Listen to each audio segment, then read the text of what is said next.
The transfer window might be over, but the Athletic have brought in a top-class new signing. Points to those of you who might be able to guess who it is. Alan Shearer was a centre-forward, built from the position's ideals and grown from the raw force of British football's DNA. By the time he departed the game, he had changed the order of Newcastle United's immortals. He retired with 260 Premier League goals, and he remains the competition's all-time top scorer. His 206 goals for Newcastle also displaced Jackie Milburn from the record books and cast Shearer in bronze outside the stadium of the team he grew up supporting. He is one of the last of the local boys, an icon in the northeast of England, born barely 3 miles from St James's Park. And this was the summer when he came home.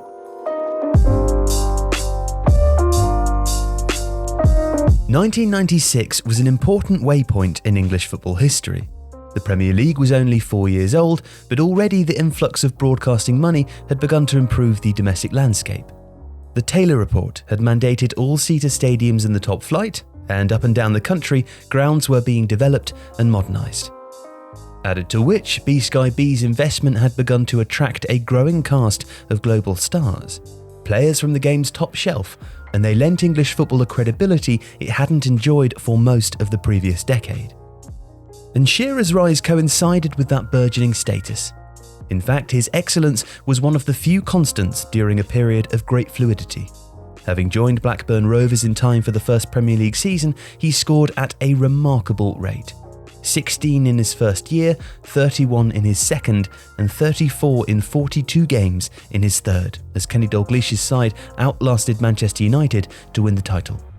The following season, 95-96, Shearer moved even closer to his goal-scoring apex, with 31 goals in 35 appearances. A goal in all but one of England's games at the subsequent European Championships was affirmation of Shearer's place in the game and confirmation of why, for the second time that decade, he found himself in Alex Ferguson's crosshairs. Ferguson had first tried to sign Shearer from Southampton in January 1992, only for the then 22-year-old to choose Blackburn, Kenny Dalglish, and the project underwritten by steel magnate Jack Walker. By the time he wrote his first autobiography, over 7 years later, Ferguson was still smarting from the rejection, churlishly stating that really he would have preferred Sheffield Wednesday's David Hirst. Good player though Hirst was, by 1996, Shearer was in a category all of his own, even in an era dominated by red-hot English centre-forwards. Shearer was the ultimate predator, and Manchester United's public interest was of no surprise. Of course, today, modern transfer stories play out across the internet's technicolor, with dozens of journalists reporting immediately to a highly cynical social media. In 1996, though, United's pursuit of Shearer was covered more intermittently, by the back pages or on CFAX, and, in the loosest sense, by ludicrously overpriced club call numbers that teased daily exclusives on remote teletext pages. It was the clickbait of its day, and naturally an environment conducive to mischief, rumour and titillating bluster. And the saga even took an unlikely detour through Leamington Spa. On July 30th, shortly after a £12 million bid had been rejected, United were booked to fly to Italy ahead of a pre-season friendly with Inter Milan. And it didn't take long for news to leak to the media that a certain A. Shearer also appeared on the passenger list for British Airways Flight 5060.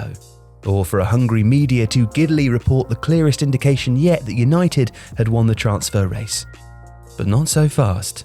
Blackburn chairman Robert Corr issued a swift denial, and in the aftermath, an employee from Travel Management, a Leamington-based travel agent, was disciplined and suspended for his opportunist prank. But not that he was far off the mark. In the years since, then United chairman Martin Edwards has revealed that the two parties had gone as far as to agree a contract. Shearer had been to Alex Ferguson's house, Edward revealed in an interview with NBC. He'd spoken to him and assured him we wanted to come. Shearer himself claims to have been 90% certain that he was joining Manchester United.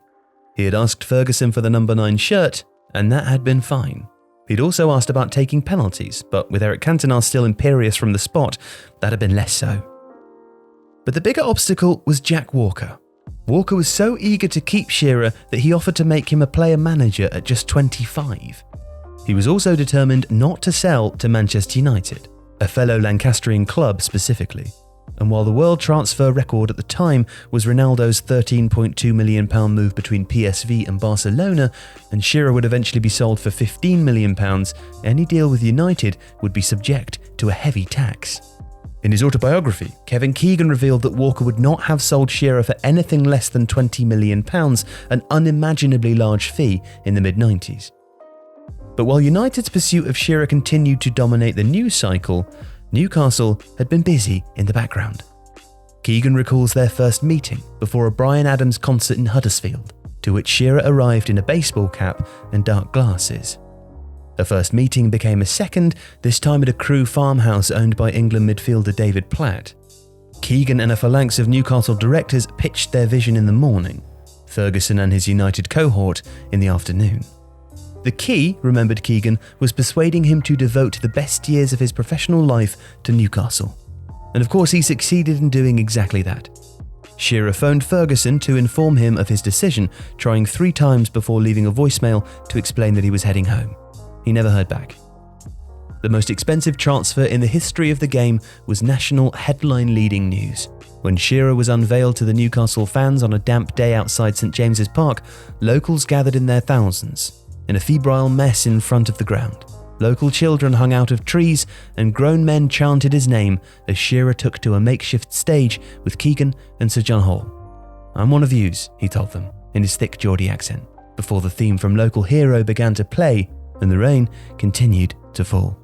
Yes, we're welcoming Alan Shearer to The Athletic. Record Premier League goalscorer, title winner, former England captain, Euro 96 Golden Boot winner, scorer of the most Premier League hat-tricks, and you can now add to that list, Athletic columnist.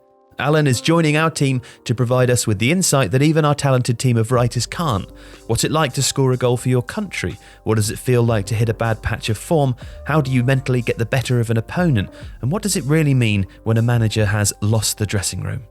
He'll be writing columns, interviewing a few well-known names, and answering your questions in live Q&As on the app in what already looks like one of the most bonkers and entertaining seasons in recent memory.